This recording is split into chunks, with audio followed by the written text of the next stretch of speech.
தயவுசெய்து சொல்லுங்க. நான் யாரையும் குற்றப்படுத்தல. இந்த வெளிச்சத்துக்கு சபையை வரலன்ற ஆதங்கத்துல தான் நான் பேசுறேன். இந்த அறிவு எல்லா விசுவாசிக்கு வரணும் இல்லையா? இயேசுவோட வருகையில போகாட்டி நம்ம கதறணும், நம்ம கலங்கணும், நம்ம புலம்பணும்ன்ற அறிவு வேணும் இல்ல? உலகத்தானுக்கு இல்லாம இருக்கலாம், விசுவாசிக்கு வரணும் இல்லையா? ஊழியக்காரனுக்கு வரணும் இல்லையா? நான் வருகைக்கு போகாட்டி நான் சும்மா இருக்க முடியாது. சரி, அடுத்த ட்ரிப் போய்க்கலாம். என்ன பஸ்ஸா, இந்த ட்ரெயினா? இந்த ட்ரெயின் விட்டு அடுத்த ட்ரெயின் போறதுக்கு ஒரே முறை வந்தார், மனுஷகுமாரன் பிறந்தார், திருப்ப ஒரே முறை வருவார், நம்ம அழைத்து செல்வார். அல்லேலூயா, அல்லேலூயா, அல்லேலூயா.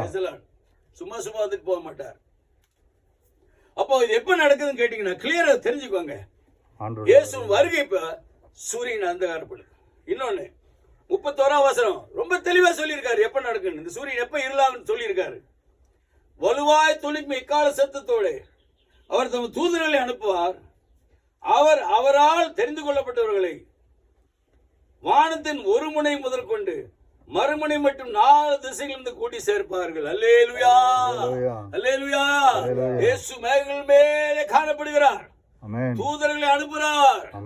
எக்கால சத்தத்தோடு பிரதான கதத்தோடு எக்கால சத்தத்தோடு பவுல் சொல்றார் தெசலோனிக்கேயர்ல. அப்பொழுது மரித்தோர் முதலாவது எழும்புவார்கள், பின்பு உயிரோடு நாமும் உயிர் சேர்ந்து கர்த்தரோடு போவோம் என்று இதே வசனம் தான் பவுல் சொல்றார். ஆமென்.